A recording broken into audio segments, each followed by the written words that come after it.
Construido en 1854 en Massachusetts, el Hospital de Taunton guarda un historial de crímenes y rituales que supera cualquier ficción. Lo que parecía ficción fue registrado en los archivos del Estado. Lo que debería ser un lugar de curación se convirtió en escenario de experimentos que jamás fueron explicados. Y cuando el fuego finalmente llegó, más de 150 años después, no borró lo que ya estaba impregnado en las paredes. Este es el tipo de historia que te hace desconfiar hasta de la estructura de un edificio abandonado. Ella sonreía mientras los pacientes morían en silencio. Su nombre era Anna Topan, enfermera, rubia, educada y aparentemente por encima de cualquier sospecha. Pero en los pasillos sofocantes del Hospital Estatal de Taunton probaba algo que llamó curación emocional a través de la muerte. No oficialmente, claro. En los prontuarios, los pacientes solo morían. Entre 1895 y 1901, admitió haber matado a más de 31 personas, la mayoría pacientes bajo su cuidado, con combinaciones experimentales de morfina, atropina y una pizca de sadismo. Ella misma decía que le gustaba ver el brillo de la vida apagándose en sus ojos. Y no era solo ella. En aquel hospital, los funcionarios eran más peligrosos que muchos pacientes. Había rumores de muertes no investigadas, cambios de medicación, brotes provocados para mantener internos dopados e internos aislados por días encadenados en salas sin ventanas. Si crees que el problema era el exceso de pacientes o el caos del sistema, estás ignorando un detalle crucial. La crueldad era intencional. Algunos registros muestran que había un ala entera, conocida apenas como Bloque 7, que no constaba en los mapas públicos. Allí, según exfuncionarios protegidos por anonimato, los internos no eran tratados, eran estudiados como cobayas. Y es aquí donde el relato deja de ser apenas criminal y comienza a sumergirse en algo aún más oscuro. Los sótanos no eran apenas oscuros, dicen que allí se hacían pactos. Debajo del hospital, bajo las fundaciones originales, existía una serie de túneles de ventilación, escaleras de mantenimiento y sótanos que no eran más usados, al menos oficialmente. Pero fue en esos espacios subterráneos donde comenzaron los rumores de prácticas ocultas. Registros no oficiales hablan de símbolos dibujados en las paredes, velas negras, objetos con sangre coagulada y un libro supuestamente mantenido escondido por un conserje con nombres de pacientes escritos al revés. El hospital, dicen algunos, servía como fuente de energía de dolor para prácticas de sacrificio ritualístico. Todo esto parecía teoría de conspiración, hasta que vino el fuego. En 2006, lo que quedó del ala este del hospital fue completamente consumido por las llamas. El informe oficial no señala un motivo claro, apenas que el punto de origen fue un sótano cerrado desde la década de los 70. Nada de lo que estaba allí dentro fue recuperado, ni siquiera los registros del ala. Lo más extraño, no había conexión eléctrica activa en aquella área desde 1989, y aún así, algo se encendió. Pero lo que debería ser el fin de la historia fue el comienzo de una nueva fase. Las cenizas se enfriaron, pero el aire continúa pesado. Después del incendio de 2006, el edificio fue clausurado oficialmente, pero no por eso quedó abandonado de verdad. Exploradores urbanos, curiosos y hasta grupos de investigación paranormal pasaron a entrar, algunos por desafío, otros por invitación. Sí, hubo gente que relató oír su nombre siendo llamado allí dentro por una voz susurrante que imitaba seres queridos. Hubo también el relato de un joven que al pisar el ala quemada sintió una aguja perforar su pierna, pero no había nada allí. Uno de los casos más documentados vino de un bombero retirado que volvió años después al local. Juró que aun con todo destruido, todavía se podía oír un bip continuo de monitor cardíaco, viniendo de un punto donde no había ni pared. Hay videos en YouTube mostrando susurros captados en grabaciones, siluetas cruzando pasillos de concreto agrietado y figuras blancas paradas entre los escombros que desaparecen cuando la cámara se acerca. El patrón más aterrador es siempre el mismo. Los sonidos de canto femenino bajito, como si alguien entonara una canción de cuna antigua justo en el límite de la audición. La gente jura que las voces vienen de las alas quemadas y más, siempre después del atardecer. Hay quien dice que el incendio intentó borrar algo y falló. Un video hecho en 2015 circuló por foros americanos durante años. En él, un grupo de 3 jóvenes explora el hospital con linternas de cabeza. Todo va normalmente, hasta que uno de ellos pregunta ¿qué hay escrito allí? En la pared chamuscada aparece una frase casi imperceptible a primera vista, revelada solo cuando la luz pasa de lado. El fuego no se lleva lo que fue sellado. Ellos ríen, hacen bromas y siguen. 2 minutos después, el video muestra la cámara girando sola, cayendo al suelo. Los pasos que siguen no son de nadie del grupo. El video termina abruptamente. Lo más extraño, los 3 jóvenes están bien, pero juran que no recuerdan haber escrito nada en la pared y tampoco supieron explicar por qué corrieron. Relatos así son comunes allí. Gente que entra y olvida parte de la visita.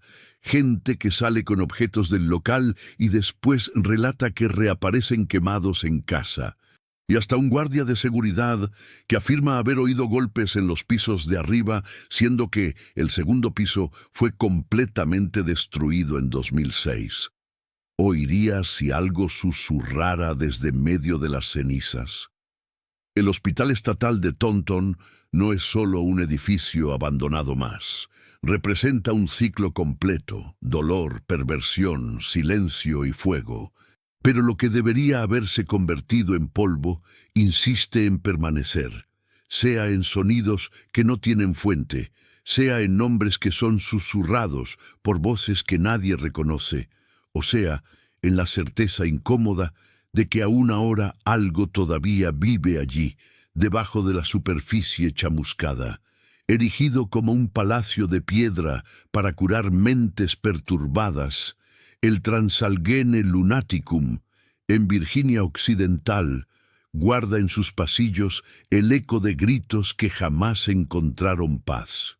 Cada pared carga el peso de siglos de sufrimiento y leyendas que persisten hasta hoy. Un palacio de piedra que prometió cura y devolvió silencio. El proyecto comenzó en 1858. En el plano, el edificio era revolucionario, estilo gótico, ventanas amplias, ventilación cruzada, pasillos lo suficientemente largos para aliviar la mente. Un verdadero santuario para 250 pacientes. Era la medicina intentando mostrar que había luz al final del túnel para quien vivía en la oscuridad, pero el túnel solo se alargó. En las décadas siguientes, lo que era para ser un refugio se convirtió en un depósito de gente olvidada. En la década de 1950, más de 2.400 personas se apretujaban en aquel lugar. A cada nueva ala improvisada, el ideal terapéutico se deshacía. Ya no había cura, solo contención. Con recursos cada vez más escasos y un equipo sobrecargado, el hospital pasó a usar técnicas que hoy causan escalofríos, electroshocks sin anestesia, lobotomías con picahielos. Cientos de pacientes dejaban de ser humanos para convertirse en cuerpos vegetativos, con los ojos fijos en un punto de la nada. Las puertas pesadas de hierro se cerraban con un estruendo que resonaba como una sentencia, y muchos jamás oyeron el sonido de salida. El tiempo pasó y el hospital se convirtió en una ciudad por cuenta propia. Había una granja, un cementerio particular, alas separadas para hombres, mujeres y niños. Allí dentro el mundo funcionaba con sus propias reglas y del lado de afuera nadie veía, nadie oía. Internos peleaban, algunos morían. Funcionarios abusaban del poder, otros apenas cerraban los ojos. Hay relatos de desapariciones no investigadas, de cuerpos enterrados sin registro. Era un lugar donde la vida no tenía mucho valor y la muerte menos todavía. El miedo circulaba por los pasillos como una corriente de aire frío que no venía de ninguna ventana. Y aún así, el hospital solo fue oficialmente cerrado en 1994, casi un siglo y medio después de la inauguración. Pero el silencio que vino después no trajo paz. Por el contrario, despertó algo que muchos creen nunca se ha ido. Desde el cierre, visitantes pasaron a relatar experiencias como mínimo inquietantes, pasos detrás de sí, aun cuando estaban solos, puertas que se cerraban sin viento, voces susurrando cosas que no se podían entender, pero que helaban la espina. Algunos hablan de una sombra demasiado rápida para ser vista con claridad, pero presente lo suficiente para dejar el ambiente más pesado. Otros dicen que Juan todavía está allí. Juan era un interno. Murió después de ser golpeado hasta la muerte por compañeros. Nadie sabe el motivo y nadie fue castigado. Hoy muchos creen que es su espíritu el que aparece en las ventanas del tercer piso, parado, inmóvil, como si estuviera esperando a alguien. Algunos juran que Juan no aparece para asustar, aparece para ser recordado. En la segunda parte vamos a descender aún más profundo, la noche en que todas las puertas se golpearon al mismo tiempo, los relatos de los guías nocturnos y el toque helado que selló una experiencia imposible de olvidar. ¿Atravesarías esos pasillos después de la medianoche? Quien visita el Transálgene después que el sol se pone suele salir diferente. No es por causa de las historias, es por lo que se siente caminando allí dentro. Las salas oscuras mantienen una temperatura extraña, como si el frío no viniera de afuera, sino naciera de las paredes. Y aun con linternas y equipos, hay momentos en que la luz simplemente falla. Y fue en una de esas noches, una madrugada helada de otoño, que algo sucedió delante de más de 20 testigos. Un grupo hacía el tour nocturno liderado por uno de los guías experimentados de la casa. Todo corría dentro de lo esperado. Pasillos silenciosos, algunas fotos borrosas, pequeños sonidos que podían ser explicados, hasta que en un segundo todas las puertas del sector oeste se cerraron de una vez. Fueron decenas de puertas de hierro golpeándose con fuerza, al mismo tiempo sin viento, sin nadie cerca. Algunos cayeron al suelo, otros gritaron y todos oyeron el sonido. Aquel sonido seco, profundo, repetido como un eco que no terminaba nunca. El edificio entero pareció respirar puerta a puerta. En el momento muchos pensaron que era una broma o defecto estructural, pero los guardias de seguridad verificaron las cerraduras. No había corriente de aire ni movimiento mecánico. Las puertas no estaban conectadas entre sí. Una visitante se desmayó. Otra comenzó a reír nerviosamente y después no pudo parar más. Tuvieron que sacarla cargada. Después de aquella noche, el sector quedó cerrado por semanas. Solo reabrieron después que el tour se convirtió en atracción garantizada para curiosos, youtubers y hasta investigadores paranormales. Pero lo que más impresiona no es el golpe de las puertas, es lo que se siente cuando el silencio vuelve. Quien entra después de la medianoche relata sensaciones muy parecidas. Primero viene el escalofrío, después el sonido de pasos atrás y la impresión de que hay alguien observando desde arriba. Pero lo más recurrente y más aterrador es el toque. Relatos diferentes de personas sin ninguna conexión en días y horarios distintos cuentan. Durante la visita, al pasar por el pasillo central, una mano fría toca el hombro. No es una brisa, no es sugestión, es una mano.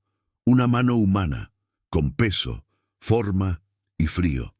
Algunos voltean hacia atrás y no ven nada. Otros caen al suelo de rodillas, y hay quien jura haber oído junto del toque un susurro, como si alguien dijera algo muy cerca del oído, sin usar palabras. Y después de eso viene lo peor, el eco, gritos, no altos, no estridentes, pero gritos ahogados, constantes, como si estuvieran viniendo del fondo del edificio o del fondo de la historia. El Transalghene puede haber cerrado las puertas para los pacientes, pero nunca para los muertos, y al final de cuentas no es la sombra lo que aterra, es el silencio entre un golpe de puerta y otro. Sentirías las manos frías y los gritos que no aprendieron a parar. ¿Sabes aquel tipo de lugar que parece observarte de vuelta? En los alrededores de Massachusetts, rodeado por un bosque denso y casi siempre cubierto por niebla, existe un edificio antiguo con torres puntiagudas y ventanas góticas. Quien pasa por la carretera secundaria ni siquiera lo ve, como si se escondiera entre los árboles, pero quien lo encuentra difícilmente lo olvida. Los habitantes de la región lo llaman el Castillo de las Brujas, nombre extraño para un hospital psiquiátrico, ¿no? Pero cuando conoces la historia del lugar, percibes que el apodo tiene todo sentido. Todo comienza en 1878. En la época, la construcción fue anunciada como un refugio espiritual femenino. En la práctica, era un espacio para internar mujeres indeseadas por la sociedad, viudas que heredaron demasiadas tierras, hijas que se negaron a casarse y principalmente mujeres que todavía cargaban el peso del apellido Salem. Sí, esta historia tiene relación directa con los juicios de las brujas, porque aún 2 siglos después de los ahorcamientos, lo sobrenatural todavía era usado como excusa para alejar a quien era considerada una amenaza. Algunos documentos encontrados en los archivos de la época traen términos como inestabilidad emocional asociada a prácticas espirituales, conducta femenina inadecuada a la moral puritana. Pero lo que se escondía detrás de esos diagnósticos era mucho más cruel. Mujeres aisladas en salas húmedas, cartas nunca enviadas, y los tratamientos solo empeoraron con el tiempo. En las primeras décadas del siglo XX, el local dejó de llamarse Refugio Espiritual y pasó a operar oficialmente como Institución Psiquiátrica Femenina de Essex. Y fue ahí donde el terror cambió de nombre, pero no de método. Médicos renombrados conducían experimentos psiquiátricos dentro de las paredes del castillo, no para curar, sino para controlar choques de insulina, lobotomías frontales y un tipo de procedimiento llamado curetaje emocional, donde la paciente era mantenida en coma inducido por hasta 7 días. Las justificativas eran científicas, pero los resultados inhumanos. En un ala del hospital llamada Bloque D, algunas pacientes fueron mantenidas por más de 10 años, sin cualquier contacto con el mundo externo. Un exfuncionario llegó a relatar, años después, que el piso térreo del bloque parecía un laberinto de voces, aun cuando no había nadie allí dentro. El hospital fue oficialmente cerrado en 1992 por falta de presupuesto. Pero quien conoce los autos del proceso sabe que el motivo fue otro. Fueron encontrados registros médicos destruidos, prontuarios adulterados y denuncias de muertes silenciosas. Pero si crees que todo quedó en el pasado, es porque nunca viste lo que las cámaras comenzaron a registrar allí dentro después que el hospital fue abandonado. El edificio quedó cerrado por casi una década, rejas en el portón, avisos de propiedad privada y ventanas selladas con ladrillos. Pero la historia no paró allí. En 2004, un equipo de la Municipalidad de Essex fue enviado para evaluar el terreno. Había planes de transformar el espacio en un centro cultural, pero lo que comenzó como una inspección se convirtió en pauta de reunión interna y nunca llegó al público. ¿Por qué? Porque las imágenes de las cámaras de inspección fueron removidas del sistema principal, oficialmente por error de almacenamiento. Pero uno de los técnicos que prestaba servicio tercerizado en la época dijo lo siguiente en un foro antiguo de exploradores urbanos: oímos golpes viniendo de dentro del bloque D. Primero pensamos que era paloma, pero el sonido era rítmico, como si alguien estuviera intentando salir. Ese mismo técnico relata que vio una silueta blanca pasando por el pasillo central del segundo piso y que, al intentar mostrar la grabación al ingeniero de la obra, el archivo no abría más. Aun con el edificio clausurado, grupos de jóvenes comenzaron a entrar al local de noche, exploradores urbanos curiosos. Algunos solo querían probar que el castillo era solo un edificio viejo más, pero los relatos siguieron un patrón perturbador. Puertas que se golpeaban solas, aún con todas las ventanas cerradas, risas ahogadas viniendo de los pisos superiores y, lo más recurrente, voces femeninas susurrando nombres propios. Una chica llamada Rosa relató en video que al entrar al cuarto 217 oyó nítidamente a alguien diciendo: «Tú también vas a ser olvidada». Ella salió corriendo, pero en el camino de vuelta la escalera parecía más larga, como si el edificio hubiera aumentado de tamaño, dijo ella. En 2018, un investigador paranormal, de aquellos que hacen videos para canales pequeños, consiguió autorización informal para pasar una noche en el local. No estaba solo. Llevó cámaras, sensores de movimiento y 2 colegas. El video nunca salió al aire, pero fragmentos se filtraron en grupos cerrados. En ellos se puede ver a uno de los colegas deteniéndose súbitamente en el pasillo del segundo piso, sin responder, sin moverse. La cámara tiembla, el audio falla, pero una frase surge con nitidez, viniendo de un punto fuera del cuadro: «Todavía estamos presas aquí». La imagen siguiente es del grupo corriendo escalera abajo, y el video termina con un silencio abrupto, sin créditos, sin explicación. Fuentes locales dicen que uno de los muchachos abandonó el canal y se mudó del estado, y nunca más habló sobre el asunto. Hoy, el Castillo de las Brujas continúa allí, cerrado, olvidado por muchos, pero nunca silencioso. El monte tomó cuenta del jardín interno.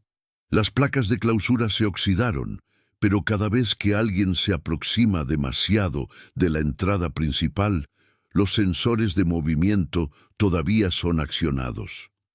Aún con el edificio desconectado de la red eléctrica hace más de 20 años, nadie vive allí. Pero algo parece continuar despierto. Al final de cuentas, no es el castillo quien guarda las brujas, son las historias que fueron enterradas allí dentro. Y tal vez ellas nunca hayan aceptado ese silencio. ¿Y tú crees que el tiempo borra los traumas de un lugar así? ¿O será que hay dolores que continúan resonando aun cuando nadie más quiere oír? En el corazón de París, donde hoy circulan turistas, autos eléctricos y estudiantes de medicina, se yergue un edificio antiguo, discreto pero imponente. Allí, en medio de las fachadas históricas y cafés elegantes, hay una construcción que carga ecos que no pertenecen al presente, el Hospital de la Salpêtrière.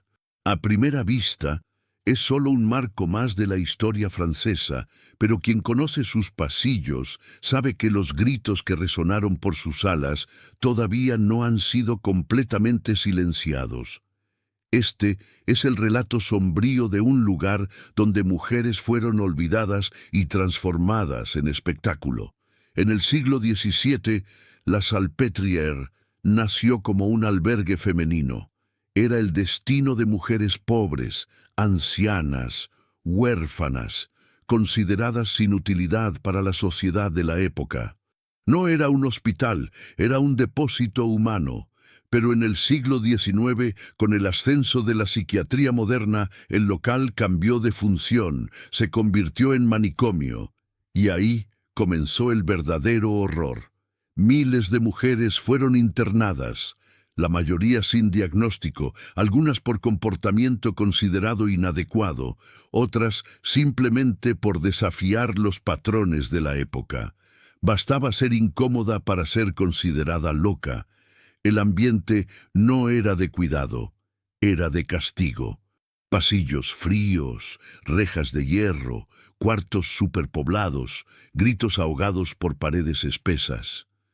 El silencio era impuesto, no conquistado. La libertad podía desaparecer de un día para otro. No necesitabas estar enferma. Bastaba que alguien dijera que eras un problema, y una vez allí dentro, solo restaba rezar para que olvidaran tu nombre. Fue en ese escenario que surgió Jean-Martin Charcot, uno de los nombres más respetados de la neurología francesa, y al mismo tiempo una figura envuelta en controversias. Charcot usaba la Salpêtrière como laboratorio. Sus pacientes, casi siempre mujeres sin defensa, eran sometidas a sesiones de hipnosis. Las colocaba en trance, provocaba crisis y convulsiones y después las exhibía. Sí, exhibía. Las famosas sesiones de los martes eran eventos públicos. Plateas enteras asistían a mujeres en estado alterado, como si fueran espectáculo, médicos, estudiantes, intelectuales, hasta curiosos en formación científica, todos sentados observando y aplaudiendo. Los cuerpos femeninos vulnerables eran mostrados como prueba de las teorías sobre histeria, y mientras tanto las pacientes temblaban, gritaban y a veces se desmayaban delante de todos. Charcot creía que estaba haciendo ciencia, y tal vez lo estuviera, pero para ellas aquello era un ritual público de humillación. Baños helados, contención física, cadenas, choques eléctricos. Y un detalle, ninguna de esas mujeres tenía voz. Nadie preguntaba lo que ellas sentían, ni siquiera si comprendían lo que estaba sucediendo. Lo que era llamado tratamiento para ellas era un castigo. Con el pasar de las décadas, la ciencia evolucionó, los métodos cambiaron, y lo que un día fue manicomio se convirtió en hospital universitario.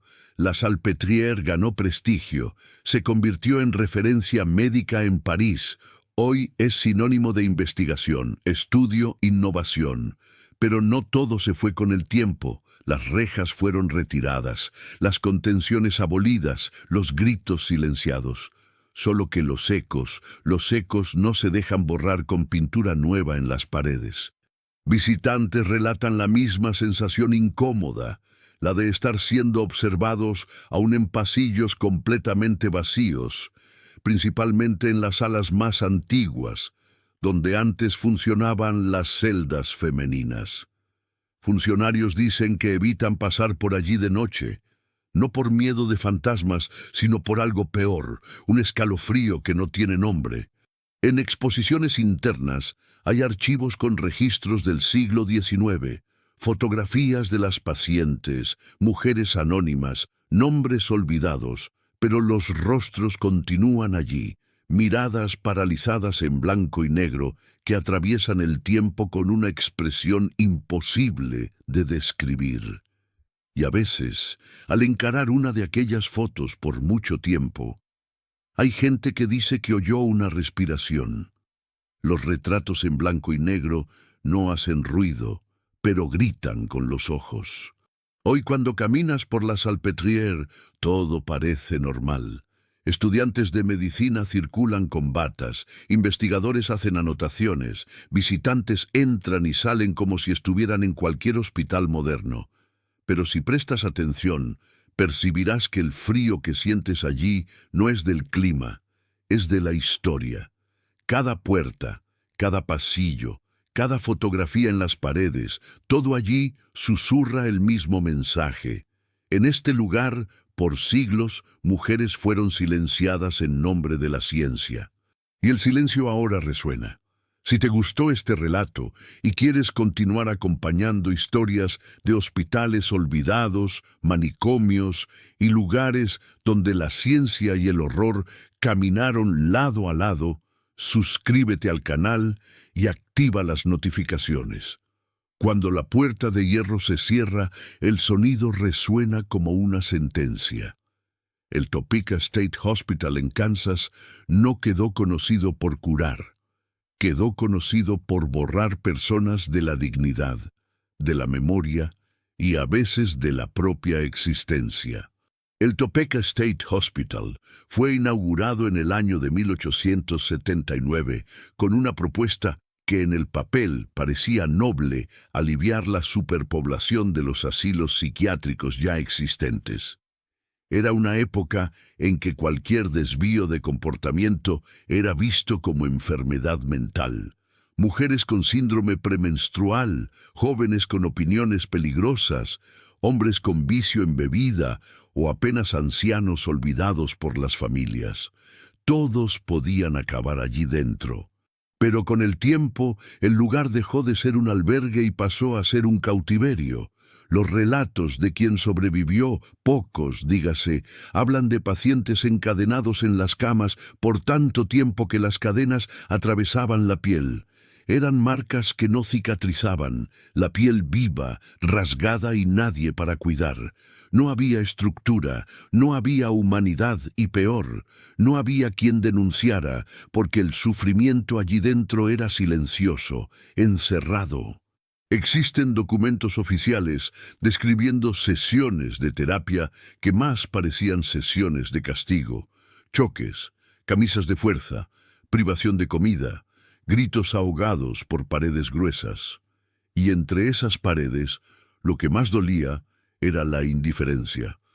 Un exfuncionario que décadas después dio entrevista anónimamente, contó que vio a una paciente embarazada amarrada a una camilla por 3 días sin atención. El bebé murió antes de nacer. Otros relatos mencionan violaciones cometidas por otros internos y, en algunos casos, con connivencia de funcionarios. Un horror institucionalizado, frío, repetitivo, y lo más enfermo de todo era la naturalización. Allí dentro, este tipo de cosa era solo un día más. El Estado sabía, pero prefería no mirar. ¿Qué sucede cuando alguien es encerrado durante años, sin voz, sin nombre, sin esperanza? En Topeka, uno de esos silencios explotó en forma de tragedia. Era comienzo de los años 90. Ya se hablaba en reformas, en cerrar el hospital, pero el ritmo era lento. Dentro de las salas todavía vivían decenas de pacientes olvidados por todos, inclusive por la justicia. Fue en ese escenario que sucedió lo que la prensa local llamó la gota que colmó el vaso. Uno de los internos que estaba allí hace más de 15 años mató a una terapeuta durante una sesión, no con refinamientos de crueldad, sino con desesperación. Él simplemente la estranguló con las manos mientras ella leía el informe de él, como si aquello fuera la última cosa que él quería oír sobre sí mismo. Dicen que él no gritó, no corrió, solo dejó el cuerpo caer al suelo y quedó allí sentado. La terapeuta, según colegas, era una de las pocas profesionales humanas en el hospital. Joven, idealista, recién graduada, y fue muerta por alguien que no la odiaba a ella, sino que odiaba el lugar. El hospital fue oficialmente cerrado en 1997, pero basta acercarse a las ruinas para percibir que hay cosas allí que nunca se fueron. El Topeka State Hospital fue oficialmente desactivado en el otoño de 1997. Las puertas fueron cerradas, los archivos sellados y los internos reubicados, algunos para clínicas particulares, otros simplemente desaparecidos en el sistema, pero el edificio quedó una estructura gigante, con más de 20.000 metros cuadrados, esparcida por alas, pasillos, escaleras y salas de contención que nunca vieron la luz del día. Un monstruo de ladrillos marrones, ventanas rotas y hiedra subiendo por las paredes, silencioso por fuera, pero vivo por dentro, según quien se atrevió a entrar. Guardias que hacían la ronda nocturna en los años siguientes al cierre relatan haber oído una música baja, como un vals antiguo viniendo de una de las salas donde quedaba el sector femenino. Otros dijeron que durante el invierno, cuando el viento pasa por los pasillos abiertos, es posible oír voces como lamentos ahogados por distancia y concreto. Una habitante de la región que pidió no ser identificada afirmó que en una noche de niebla vio una luz encenderse en el tercer piso. El edificio ya estaba sin energía hacía años. Un grupo de estudiantes universitarios que intentó hacer una investigación para el periódico de la facultad en 2005 abandonó el proyecto después de pasar una madrugada en el entorno del edificio. Uno de ellos escribió en un foro antiguo de Internet que vio una figura parada detrás del vidrio con el rostro volteado directo hacia él, aún con todos los pisos desocupados. Hoy, más de 20 años después del cierre, el Topeka State Hospital todavía está allí, no exactamente como era. Algunas alas fueron demolidas, otras están tomadas por el monte, infestadas de animales. Pero lo que más impresiona no es lo que se ve, es lo que se siente. El aire allí es diferente, más denso, más parado, como si el tiempo se hubiera congelado en las paredes. Visitantes que pasaron por allí, aún sin entrar, relatan dolores de cabeza repentinas, náusea, sensación de vértigo. Otros dicen que oyeron algo, como un susurro directo en el oído, sin nadie cerca. Uno de ellos describió así: estaba solo, apoyado en la cerca, cuando oí una voz susurrar mi nombre, pero lo peor fue que la voz era mía. Nadie consigue explicar con certeza y tal vez ni necesite, porque algunos lugares no piden explicación, piden silencio, y el silencio del Topeka pesa como concreto. El hospital fue desactivado, los archivos fueron sellados, las víctimas olvidadas. Pero, ¿y si el sufrimiento de aquel lugar no hubiera sido borrado, solo transferido? ¿Y si los gritos ahogados todavía estuvieran allí, circulando por los pasillos vacíos, esperando a alguien oír? ¿Tendrías coraje de acercarte? ¿Oíste eso? Tal vez sea solo el viento, o tal vez sea alguien todavía esperando ser liberado. En la cima de una colina en Louisville, Kentucky, existe una construcción que de lejos recuerda un castillo, pero de cerca parece más una prisión hecha de ladrillos oscurecidos por el tiempo, con ventanas cerradas, pasillos fríos y un silencio que no es de paz, es de abandono. Ese lugar tiene nombre: Sanatorio Waverly Hills. Y si nunca oíste hablar de él, tal vez sea mejor así, porque lo que comenzó como un hospital para tratar tuberculosis se convirtió en una especie de depósito de gente esperando la muerte, y dicen que no todos salieron de allí. Waverly Hills fue construido en 1924, en una época en que la tuberculosis estaba matando más que cualquier guerra. En aquella época no existía cura, solo aislamiento, dolor y silencio. Las autoridades pensaban que el aire puro de las colinas podría ayudar en la recuperación. Por eso eligieron un cerro alejado de la ciudad, alto, difícil de acceder y aún más difícil de salir. El hospital comenzó pequeño, pero la epidemia creció tanto que en poco tiempo fue expandido para albergar más de 400 personas. Adultos, niños, ancianos. Muchos llegaban con esperanza. Pocos salían con vida. La arquitectura fue pensada para contener el avance de la enfermedad. Pasillos largos y abiertos, ventanas por todos lados, salas de cirugía con techo retráctil, todo esto para dejar la luz del sol entrar. Pero quien caminaba por allí no veía luz, veía camillas, veía muerte. Existía hasta un túnel subterráneo que conectaba el hospital a una carretera escondida en el bosque. Lo llamaban el Pasillo de la Muerte. Es por allí que los cuerpos salían, enrollados en sábanas, llevados discretamente para no asustar a los otros pacientes. Ellos pensaban que estaban yendo a mejorar. Hoy el sanatorio está cerrado, pero las visitas guiadas continúan y mucha gente vuelve de allá sin conseguir explicar lo que vio. Guías relatan que turistas se desmayan al pasar por el pasillo central. Otros dicen oír susurros en los pisos más altos, aun cuando están solos. Hay un cuarto en el segundo piso que nadie consigue quedarse más de algunos minutos. El aire parece preso, como si hubiera alguna cosa allí que impide la respiración. Las paredes descascaradas todavía tienen marcas de nombres. Nombres escritos con el dedo, con prisa, como si fuera un pedido. Y quien entra en las antiguas enfermerías siente frío aún en los días calientes de verano. Pero lo que más asusta no son los sonidos, ni el frío ni el silencio. Es la mujer que aparece cerca de la entrada principal, con cadenas en las muñecas y en los tobillos, la piel manchada, el vestido rasgado, y los ojos de alguien que todavía está pidiendo ayuda. Y esto es solo el comienzo. El relato más recurrente sobre el sanatorio no está en los libros, está en los ojos de quien ya pisó allí. Todo guía sabe lo que va a decir antes de abrir los portones. Pero lo que ellos no explican es por qué tantas personas diferentes describen a la misma mujer, misma ropa, misma mirada, mismo pedido. Ella aparece en la parte del frente del edificio, donde antes era el sector de internación de emergencia. Siempre parada, siempre ensangrentada. Nadie dice que ella grita. Ella solo mira con los ojos bajos, como si cargara culpa o estuviera esperando que alguien finalmente escuche.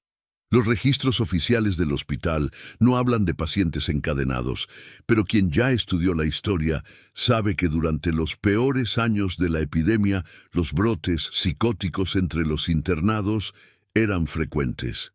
Fiebre alta, delirios, alucinaciones y los métodos de contención ni siempre fueron humanos. Existen marcas en el piso de metal del antiguo sector psiquiátrico, marcas circulares, como si cadenas hubieran sido usadas allí por mucho tiempo. La parte más olvidada o evitada de la historia de Waverly Hills involucra un periodo extraño en los años 40, una época en que el hospital, con la estructura casi abandonada, fue alquilado por una asociación poco conocida. Durante 2 veranos seguidos, nadie podía entrar. Los pocos habitantes de la región decían oír cantos por la noche, luces de lámparas en el 5º piso y sombras que no combinaban con el número de personas que decían estar allí dentro. No existen fotos ni documentos, apenas rumores de que el sufrimiento de tantos pacientes habría sido usado como combustible para rituales silenciosos, rituales que buscaban contacto no con lo divino, sino con aquello que quedara después de la muerte. Después de ese periodo, el hospital nunca más volvió a funcionar de la misma forma. Pocos funcionarios, pocos recursos y una sensación de que alguien todavía caminaba por allí. Hoy, el Waverly Hills es un monumento de lo que la medicina no pudo evitar, pero también es el espejo de todo lo que fue olvidado, los nombres en las paredes, los cuerpos en el túnel, la mujer que aparece encadenada. Tal vez ella nunca haya existido, o tal vez ella sea el reflejo de lo que fingimos que no vemos. Porque hay algo en aquel lugar que no envejeció con el tiempo, una presencia que no grita, sino susurra, que no corre, sino observa, y que parece preguntar todos los días a quien pasa por la entrada. ¿Tendrías coraje de pasar una noche en la cima de esa colina solo? Era para ser un hospital, pero se convirtió en un campo de silencio y olvido. Durante la Guerra Civil Americana, entre 1861 y 1865, en medio del olor a pólvora y al sonido de disparos, un edificio aislado comenzó a recibir un tipo diferente de herido. No eran soldados baleados, ni amputados de batalla, eran los olvidados, personas con colapsos nerviosos, brotes psicóticos, traumas profundos y muchas veces apenas consideradas inconvenientes por sus propias familias. El local tenía capacidad para 250 internos, pero recibió más de 2.400. Sí, casi 10 veces más de lo previsto. Y fue ahí donde el horror comenzó. No había camas, solo piso frío y gritos ahogados. La guerra civil ya había dejado marcas en todo el país, tanto en el campo de batalla como dentro de las casas. Personas enloquecían ante la pérdida de los hijos, del colapso económico y del miedo de ser atacadas en cualquier momento. Esas personas eran enviadas al hospital psiquiátrico militar, que no tenía estructura ni siquiera para cuidar de la mitad de lo que recibía. Las descripciones de la época hablan de gente durmiendo en los pasillos, amarrada a tuberías, contenida en salas de observación sin ventanas.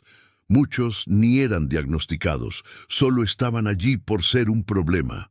No había médicos suficientes, no había protocolos, y lo que debería ser un hospital se convirtió en algo entre prisión y depósito humano. Un exfuncionario, entrevistado décadas después, dijo: «Dejamos de contar los internos, comenzamos a contar los que todavía respiraban». Las jaulas no fueron hechas para animales, pero fue así como trataron a humanos. Las técnicas aplicadas eran crueles, lobotomías hechas sin anestesia, con herramientas improvisadas, electroshocks diarios en pacientes considerados agitados, y lo más chocante, jaulas. Sí, jaulas humanas, reja de hierro, piso de piedra, un cuenco con agua. Era lo que muchos tenían. No hay exageración aquí. Esto está documentado con fotos, con registros. No era un manicomio solo para los enfermos de guerra. Era donde se tiraba a quien nadie quería ver. Mujeres con depresión posparto, jóvenes con epilepsia, hombres con brotes causados por estrés extremo y muchos que probablemente no tenían ninguna condición mental grave, apenas se comportaron de forma equivocada a los ojos de la sociedad. Allí dentro nadie tenía nombre, solo número, y nadie tenía voz, solo gemidos. Esa deshumanización es una de las partes más sombrías de la historia de ese lugar. La guerra allá afuera mataba con balas. Allá dentro, la muerte era más lenta y silenciosa. Algunos dicen que todavía escuchan pedidos, otros sienten toques fríos en la oscuridad. Después del fin de la guerra, el hospital continuó funcionando por algunos años hasta ser desactivado oficialmente. Pero el edificio quedó en pie, aislado, desgastado y completamente evitado por los habitantes de la región. Mucha gente dice que siente algo extraño solo de pasar por la carretera que lleva hasta él. Algunos afirman oír voces, otros relatan susurros pidiendo ayuda, aun sin nadie cerca. Hay registros de personas que fueron a visitar el local como parte de excursiones históricas y salieron llorando, diciendo que sintieron manos tocar en sus hombros. Pero al mirar hacia atrás no había nadie. Un guardia nocturno en 2003 pidió renuncia después de alegar que toda la madrugada oía pasos en el segundo piso, aún con el local cerrado. Y él nunca más volvió. No gritan, solo piden como si todavía estuvieran allí esperando ser vistos. El relato más citado y también el más difícil de ignorar es el del toque en el hombro. No es algo espectacular, no tiene grito, no tiene susto. Es peor que eso. Es sutil. Y justamente por ser sutil, es demasiado real. Un profesor de historia que visitó el local por trabajo dijo que durante la caminata por los antiguos pasillos paró por un instante al sentir un escalofrío. Hasta ahí normal. Pero segundos después sintió como si alguien hubiera posado los dedos fríos sobre el hombro izquierdo de él. Un toque leve, delicado, casi respetuoso. Él volteó rápido. No había nadie. Él no habló nada en el momento, con vergüenza de parecer sugestionado. Pero al volver al autobús de la excursión, otras 2 personas de grupos diferentes contaron la misma cosa. Mismo hombro, mismo toque, misma temperatura anormal. Este tipo de relato comenzó a surgir con tanta frecuencia que acabó atrayendo estudiosos de lo paranormal, pero también atrajo otra categoría: familiares de exinternos, gente que nunca supo el paradero de sus abuelos, bisabuelos, tíos, gente que sospecha que algún pariente fue internado en el hospital y nunca más volvió. Ellos no buscan fantasmas, buscan nombres, historias que puedan ser rescatadas, y es en este punto que la teoría de las almas olvidadas se fortalece. Según algunos estudiosos del trauma histórico, locales de gran sufrimiento no guardan gritos, sino lamentos, y donde existió deshumanización extrema, lo que sobra no es revuelta, es pedido de recuerdo. Y si te paras a pensar, eso es lo que más duele. Porque un espíritu vengativo todavía parece vivo, pero uno que solo quiere ser recordado es como si todavía estuviera esperando la vida que nunca tuvo. Y si esas manos te tocaran, ¿tendrías coraje de mirar hacia atrás? Este manicomio no fue escenario de una gran tragedia puntual, fue escenario de miles de pequeñas tragedias silenciosas que nadie vio, que nadie registró, que nadie intentó impedir. Y tal vez por eso, esos ecos se arrastran por allá, no con sustos, sino con toques sutiles, con pedidos sin voz, con la sensación de que algo o alguien todavía espera ser visto. Por eso, la próxima vez que oigas sobre un lugar abandonado, lleno de historias mal contadas, no pienses apenas en fantasmas, piensa en las personas, en los nombres que no fueron anotados, en las vidas que se convirtieron en apenas un número dentro de una celda fría, porque tal vez, todo lo que esas almas todavía quieran sea eso, que alguien las recuerde. Y si oír nuestra historia ya es el primer paso para eso, entonces tal vez, solo tal vez la paz, comience a existir allí, aunque demasiado tarde.